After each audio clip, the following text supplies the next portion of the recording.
Hello there, this is Heirs to the Kingdom channel, and today's lesson we're going to be doing chapters 11 through 17 in the book of Psalms.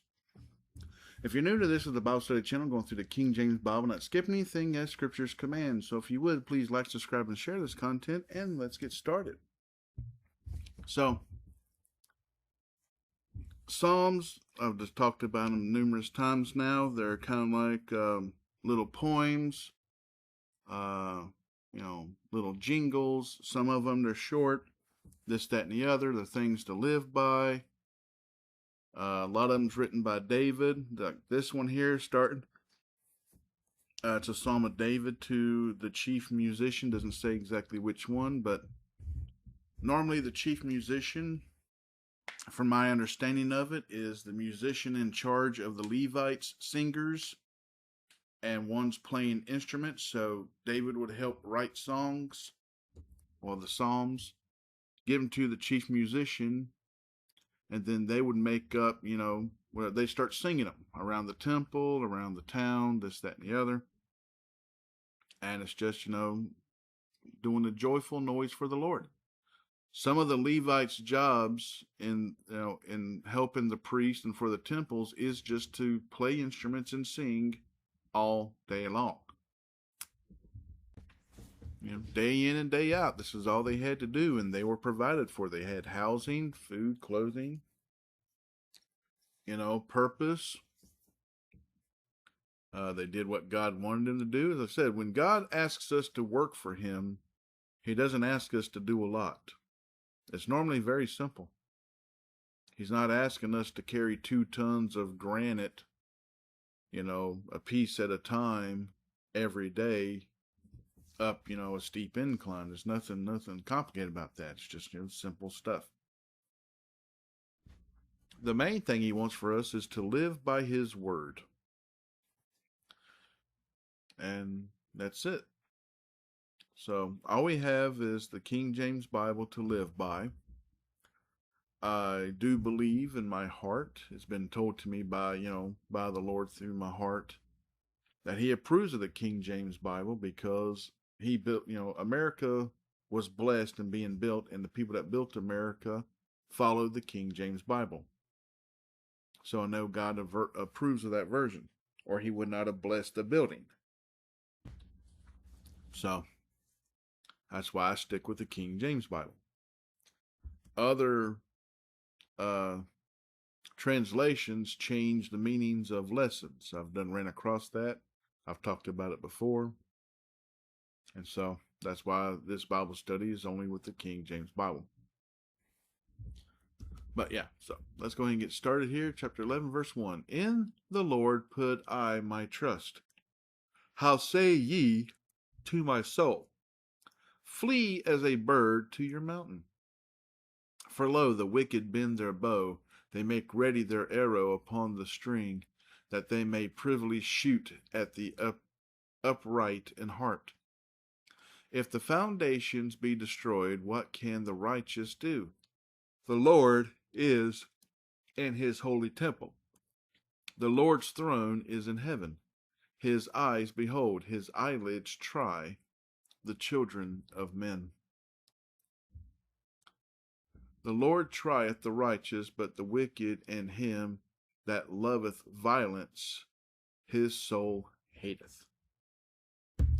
Upon the wicked He shall rain snares, fire and brimstone, and an horrible tempest. This shall be the portion of their cup. For the righteous Lord loveth righteousness, His countenance doth behold the upright. That's chapter 11, one psalm. Here's another psalm of David to another chief musician. Chapter 12. Help, Lord, for the godly man ceaseth, for the faithful fail from among the children of men. They speak vanity, every one with his neighbor. With flattering lips and with a double heart do they speak. So this has got to be for a lot of Americans, especially women in America, that do the makeup, all this other, hairstyles and dress a certain way. Now, all that stuff's for vanity. You're not to do these things. The Bible speaks against it. Intentionally scarring the body with tattoos and this, that, and the other. All that's worldly stuff. That's not godliness. God's against this stuff. So, pay close attention. If you have family members or friends that call themselves Christians, but they still live with all this vanity and wanting to be flattered by other people and everything else, well, you need to warn them. The Bible speaks against this stuff. Continue on here, though. Verse 3. The Lord shall cut off all flattering lips, and the tongue that speaketh proud things. Who have said, with our tongue will we prevail? Our lips are our own. Who is Lord over us? For the oppression of the poor, for the sighing of the needy, now will I arise, saith the Lord. I will set him in safety from him that puffeth at all. The words of the Lord are pure words, as silver tried in a furnace of earth, purified 7 times. Thou shalt keep them, O Lord, thou shalt preserve them from this generation forever. The wicked walk on every side, when the vilest men are exalted. Chapter 13. Another psalm of David to a chief musician. How long wilt thou forget me, O Lord? Forever? How long wilt thou hide thy face from me? How long shall I take counsel in my soul, having sorrow in my heart daily? How long shall mine enemy be exalted over me? Consider and hear me, O Lord my God. Lighten my eyes, lest I sleep the sleep of death. Lest mine eyes say, I have prevailed against him, and those that trouble me rejoice when I am moved. But I have trusted in thy mercy. My heart shall rejoice in thy salvation. I will sing unto the Lord, because he hath dealt bountifully with me. A very simple psalm there, but it's for people that's in trying times. But it's the same thing as Job. Job was in trying times, and he questioned things, this, that, and the other, but he still served the Lord. So that's the same. That psalm right there is following in the same thing. Regardless of what's going on, always serve the Lord. Here's another psalm of David to a chief musician. Chapter 14. The fool hath said in his heart, there is no God. They are corrupt. They have done abominable works. There is none that doeth good. The Lord looked down from heaven upon the children of men to see if there were any that did understand and seek God. Now remember, seeking God is one that wants to do good works. Doesn't want to do abominable things. They want to do righteous things. So, anyways, verse 3. They are all gone aside. They are altogether become filthy. There is none that doeth good, no, not one. Have all the workers of iniquity no knowledge? Who eat up my people as they eat bread, and call not upon the Lord? There were they in great fear, for God is in the generation of the righteous. Ye have shamed the counsel of the poor, because the Lord is his refuge. Oh, that the salvation of Israel were come out of Zion. When the Lord bringeth back the captivity of his people, Jacob shall rejoice, and Israel shall be glad. Chapter 15. Lord, it's another psalm of David. Lord, who shall abide in thy tabernacle? Who shall dwell in thy holy hill? He that walketh uprightly, and worketh righteousness, and speaketh the truth in his heart. He that backbiteth not with his tongue, nor doeth evil to his neighbor, nor taketh up a reproach against his neighbor, in whose eyes a vile person is contemned. So that word we don't really use anymore, the contemned word. It says here it means to despise, scorn, slight, or treat with total disdain, and neglect. You can be driving down the road blocking the left-hand lane, and that's being contemned to other people. You know, you're neglecting the rules of the road. You're neglecting other people. You know, that you're supposed to show love to others, not just demand love to be shown to you. That's just, I had a VA appointment in Murfreesboro today, and it takes a while to get there for me. And got a lot of people on the road doing this. And it's like, you have to pass them on the right, which is technically illegal, but they won't get over. And it's like, it's illegal to hang out in the left-hand lane as well, but cops don't enforce these laws anymore. It's like they're really not there for, proper judicial. But, it's supposed to be our responsibility. It's not supposed to be the police officer's responsibility to do the right thing. Even if the cops do wrong, doesn't mean you have a right to do wrong. You're still supposed to do right. We all get in that rush. We want to get down the road. We speed a little bit, this, that, and the other, blah, blah, blah, and stuff. I'm guilty of it too. On a long drive, you just want to get it done with, so you do a few more miles an hour faster. It says, but when you're blocking the left-hand lane, that's illegal as well. It's like, well, I'm doing the speed limit. Well, that's not your call. Really, it's like, because 5 over is allowed. So if you're doing 5 over and it's allowed, is it breaking the law to do so? No, not if it's allowed. Not if it's known as a common allowed. Most places commonly allow 9 over now, almost 10 over. And so it's like, the whole thing though is like, in those situations, in North Carolina, there's a law that if traffic's moving at a certain speed, you're to keep up with traffic and not hinder traffic. And other states, though, they've told me that that's illegal, even though I was keeping up with traffic, but I exited off the road. Then I get pulled over and given a ticket, even though I was in between vehicles. And they tried to say that I was going faster than the others. I'm like, there's no way. I was like, there's a vehicle in front of me, a vehicle behind me. I'm not going fast or slower. It's just I exited off the road. So it's like, hey, easy ticket. Whatever. That cop was wrong for doing what they did, but, que sera, sera.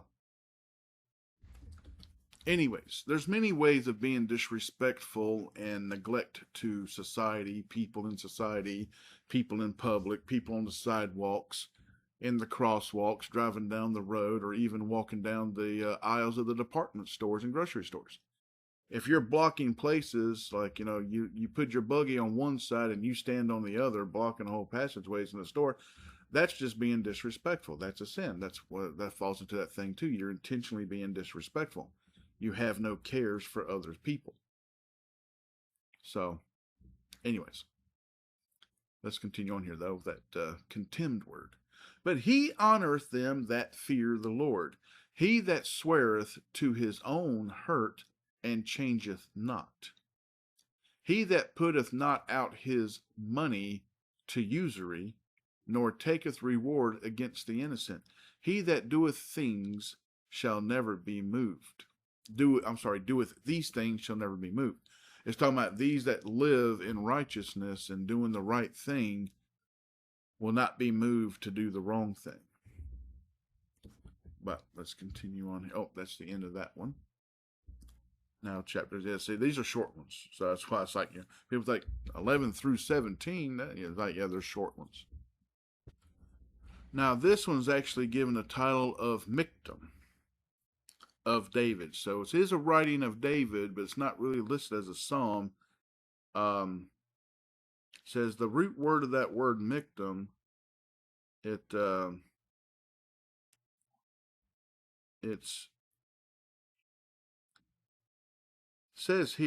root of the word relates to carving, engraving, or writing, which suggests a writing, poem, or a composition worthy of being permanently inscribed on a stone tablet. So something that was not just written down on a scroll. It was, uh, put down in stone, like the Ten Commandments were. So that's why we take the miktam meaning. I know we don't see it here, but as I said on some of the studies, this one actually, title says miktam of David. So this has been something that was very important, need to be written down and kept for all to see. And so there's only 11 verses in this one, but okay. Chapter 16, verse 1. Preserve me, O God, for in thee do I put my trust. Very important to live by, right there. Continue on here too. O my soul, that thou hast said unto the Lord, thou art my Lord. My goodness extendeth not to thee, but to the saints that are in the earth, and to the excellent, in whom is all my delight. Their sorrows shall be multiplied that hasten after another God. Their drink offerings of blood will I not offer, nor take up their names into my lips. The Lord is the portion of mine inheritance and of my cup. Thou maintainest my lot. The lines are fallen unto me in pleasant places. Yea, I have a goodly heritage. I will bless the Lord who hath given me counsel. My reins also instruct me in the night seasons. I have set the Lord always before me, because he is at my right hand. I shall not be moved. Therefore my heart is glad, and my glory rejoiceth. My flesh also shall rest in hope. For thou wilt not leave my soul in hell, neither wilt thou suffer thine Holy One to see corruption. Thou wilt show me the path of life. In thy presence is fullness of joy. At thy right hand there are pleasures for evermore. And last chapter of the lessons today. This one's actually called a prayer of David. Like I said, Psalms can be many things. It could be a poem, a little jingle, a song, prayer, just something to live by, something to read daily, to start your day, this, that, and the other. I know a lot of people that do these things. And so, but here it is, a prayer of David, chapter 17, verse 1. Hear the right, O Lord, attend unto my cry, give ear unto my prayer that goeth not out of feigned lips. Let my sentence come forth from thy presence. Let thine eyes behold the things that are equal. Thou hast proved mine heart, thou hast visited me in the night. Thou hast tried me, and shalt find nothing. I am purposed that my mouth shall not transgress. Concerning the works of men, by the word of thy lips, I have kept me from the paths of the destroyer. Hold up my goings in, thy paths, that my footsteps slip not. I have called upon thee, for thou wilt hear me. O God, incline thine ear unto me, and hear my speech. Show thy marvelous loving kindness, O thou that savest by thy right hand them which put their trust in thee from those that rise up against them. Keep me as the apple of the eye. Hide me under the shadow of thy wings. From the wicked that oppress me, from my deadly enemies who compass me about. They are enclosed in their own fat. With their mouth they speak proudly. They have now compassed us in our steps. They have set their eyes bowing down to the earth, like as a lion that is greedy of his prey, and as it were a young lion lurking in secret places. Arise, O Lord, disappoint him, cast him down, deliver my soul from the wicked, which is thy sword, from men which are thy hand. O Lord, from men of the world, which have their portion in his life, and whose belly thou fillest with thy hid treasure, they are full of children, and leave the rest of their substance to their babes. As for me, I will behold thy face in righteousness.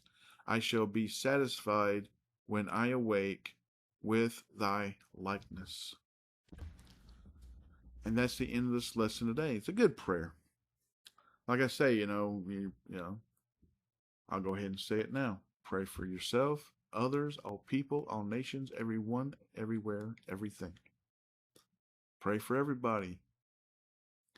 Ask for double portion. Always pray for double portion. That's that hedge of protection. I'm away from wicked people, away from evil doings, from bad days, this, that, and the other.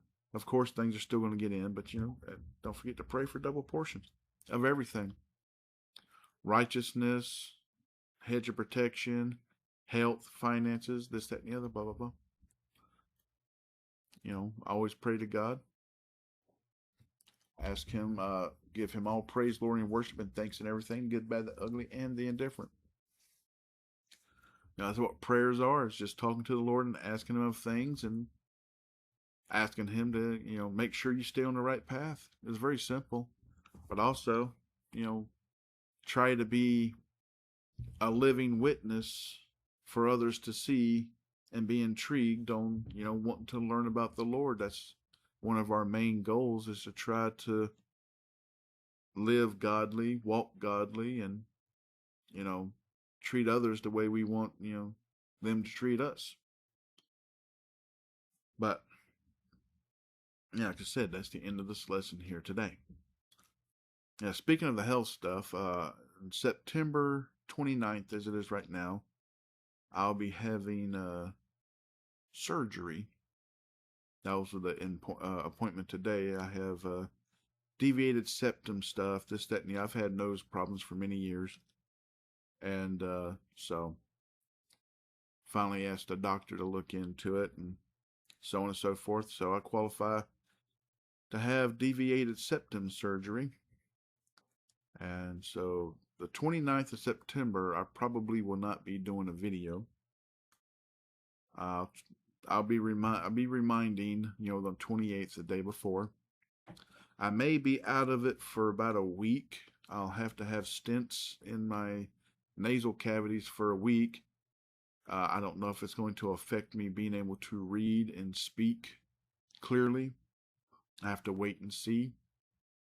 I might just go on with it and stuff, and then I got to make that trip again all the way back to Murfreesboro. I got to go to Nashville VA hospital for the surgery.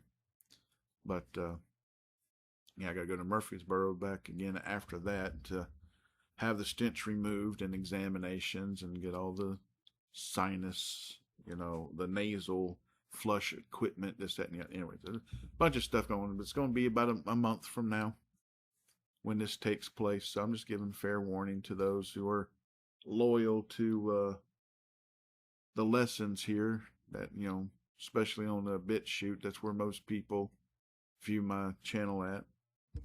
But Rumble too, YouTube not so much, but I still post there in case somebody comes across it and wants to learn, maybe years from now, who knows. But anyways, that's just a fair warning on that. So, like I said, that day I'll probably be there all day long. I won't have time to do a video on September 29th. I got to find a driver. My neighbors that used to do stuff like this for me have passed away. So hopefully somebody from my church will be able to help me. Either or. Pray for that too. Pray for me on that it goes through with flying colors. Suppose I have cysts in my head in those areas between my sinus areas and my teeth, but they say that that they don't see a need to do anything with those. That would be a totally different surgery if they were to do that, which would be far more extensive, but they don't see a problem with those. So sometimes you can have cysts and live with them with no problem. Either or. So that's what I pray for, the hedge of protection thing, a double portion thing. It's for the health is to heal those cysts, or they just disappear or something like that. Be nice. I just don't like having problems. I don't think anyone else likes having problems either. So, like I said, pray for me. I'll pray for you. Anyways, that's the end of this lesson here today. So until next time, God bless, good day, and goodbye.